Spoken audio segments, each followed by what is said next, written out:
Timekeepers no more. Rank-and-file Jehovah's Witnesses say goodbye to tracking proselytizing hours. By Peter Smith. Updated 9:11 a.m. Atlantic Standard Time, November 22, 2023. Share. Jehovah's Witnesses are well known for proselytizing door-to-door and handing out their literature on city streets. Less known to the general public, their adherents have been required for the past century to make regular reports to their congregation's leaders on how many hours they put into such ministry. Those hourly reports were a key metric for a congregation's spiritual vitality and a factor in deciding who rose to leadership. Former adherents tell of pressure to meet these quotas and guilt when they didn't. But in a historic shift, that practice ended this month. For the first time since 1920, leaders of the Jehovah's Witnesses have removed the hours reporting requirement for rank-and-file adherents. Dan Sideris is reflected in a front storm door as he and his wife, Carrie Sideris, of Newton, Mass., return to door-to-door visits as Jehovah's Witnesses, Thursday, Sept. 1, 2022, in Boston. After more than 2.5 years on hiatus due to the coronavirus pandemic, members are reviving a religious practice that the faith considers crucial and cherished. App photo, Mary Schwalm. Knock, knock. Jehovah's Witnesses resume door-to-door work. Our ministry involves much more than counting time, Samuel Hurd, a member of the denomination's governing body, said in announcing the policy change to applause at the October annual meeting of the Watchtower Bible and Tract Society of Pennsylvania, a legal entity central to the Jehovah's Witnesses' work. Hurd said the governing body is confident that you dear ones will continue to render whole-souled service, motivated not by obligation but devotion to God, whom they call Jehovah. But he acknowledged leaders would have to adapt. A woman shares Jehovah's Witnesses literature with a passerby in downtown Pittsburgh on Monday, November 13, 2023. Jehovah's Witnesses regularly distribute literature in public places and do door-to-door evangelism, but for the first time in more than a century, their congregations will not be regularly tracking their hours in ministry. App photo, Peter Smith. A woman shares Jehovah's Witnesses literature with a passerby in downtown Pittsburgh on Monday, November 13, 2023. Jehovah's Witnesses regularly distribute literature in public places and do door-to-door evangelism, but for the first time in more than a century, their congregations will not be regularly tracking their hours in ministry. App photo, Peter Smith. You will have to know the flock well, he said. Evaluating a congregation's spiritual health or a brother's qualifications to serve in leadership positions such as an elder or ministerial servant will not simply be a matter of computing averages, time spent in the ministry, literature placements and so forth. The video of the meeting, held in Newburgh, New York, was publicly posted by the organization in early November, though leaked recordings circulated for weeks earlier on unofficial websites. This is one of the biggest changes I ever remember in the organization, said former Elder Martin Hoare of York Haven, Pennsylvania. Removal of the hours requirement applies to publishers or rank-and-file adherents involved in active ministry. They will now only need to file monthly reports saying whether they've conducted any evangelistic activity and Bible studies, without specifying hours. Those who sign up for more extensive service, known as pioneers or missionaries, will continue to record their hours. Skeptical former adherents, however, are speculating different motives are at play, that adherents' ministry hours have dropped so noticeably, particularly since the pandemic. When numbers were growing, it was always brought up at meetings or in their publications to show the growth of the organization, said Mitch Mellon of Washington State. a former adherent now working to bring awareness to what he calls the darker side of the organization, such as its control of witnesses and the practice of shunning certain members. He speculated that, if they're declining, it might be embarrassing to show the numbers. Jared Lopes, a spokesman for Jehovah's Witnesses based at their world headquarters in New York State, disputed this notion.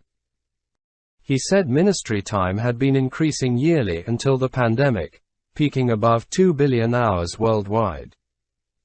While the hours are below pre-pandemic levels, he said they began rising from 1.4 billion in 2021 to 1.5 billion hours in 2022 as witnesses resumed door-to-door visits and other ministry. Former Elder Hoare, who left over what he saw as the denomination's mishandling of sexual abuse and other matters, said the hours requirement was once central in adherents' lives. It showed you how loyal you were to Jehovah by how much time was put in, he said.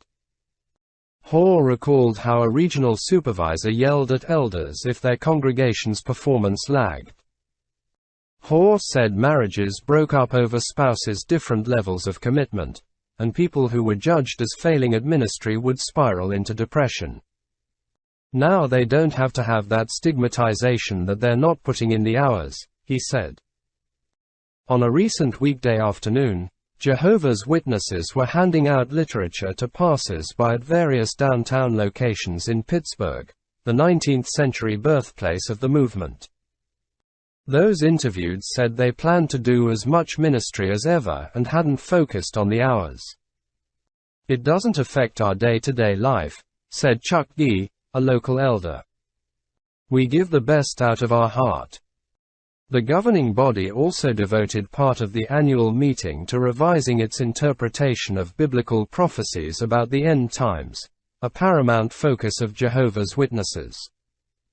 The governing body now accepts that even in the final countdown to Armageddon, non-believers might still accept the truth and be saved.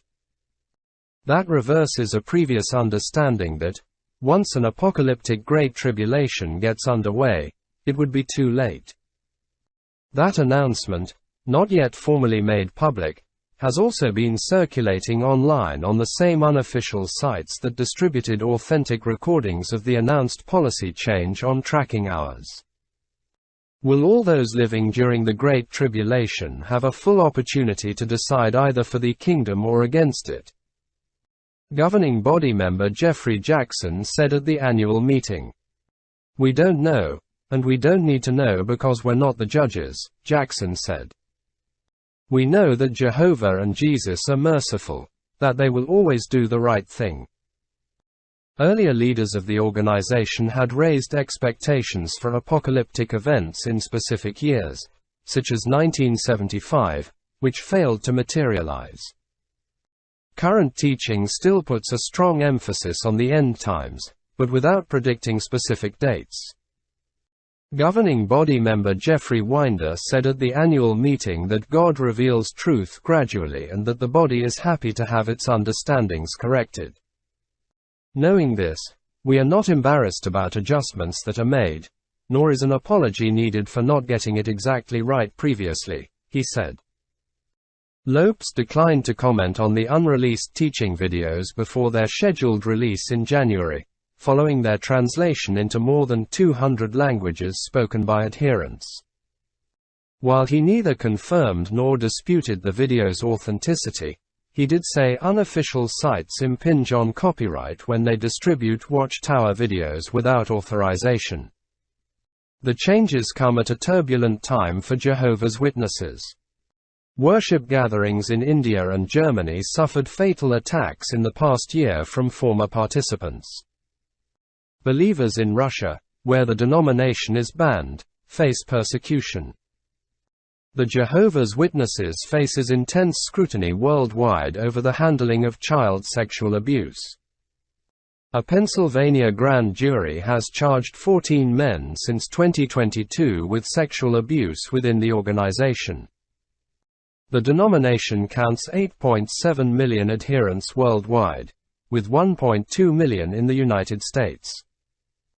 The changes in teaching and the practice of recording hours, taken together, can be seen as a relaxation of the sectarian identity of the group, said Matthew Schmaltz, a professor of religious studies at the College of Holy Cross in Worcester, Massachusetts. On the one hand, it's hard to see the Witnesses becoming a mainstream church, because it would lose some of its appeal to being the possessors of biblical truth, to the exclusion of others, Schmaltz said. On the other hand, the organization wants to have the public take them seriously as a religious organization. Former Elder Hoare said the changes don't make up for failures in reforming the handling of abuse or for battling former adherents and critics in court and other venues. They may be nicer to their own members, but they've become even more against their former members, he said. Associated Press religion coverage receives support through the AP's collaboration with The Conversation US, with funding from Lilly Endowment Inc. The app is solely responsible for this content.